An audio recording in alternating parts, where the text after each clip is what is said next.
É um sensor de estacionamento feito à base de um sensor ultrassônico com um buzzer.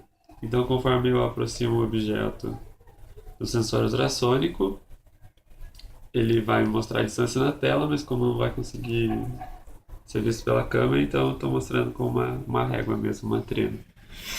E a partir dos 20 centímetros, que foi o que foi configurado, ele começa a bipar. Então aqui eu estou com 40 centímetros, ele não está bipando, eu vou me aproximando, ele está mostrando na tela, mas não dá para ver.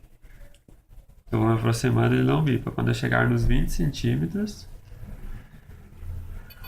ele começa a bipar. E conforme eu vou me aproximando dele, o som vai ficando diferente, para saber que estou chegando mais perto.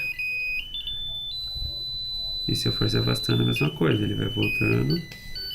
Quando eu passar a minha mão dos 20 centímetros, ele para de bipar.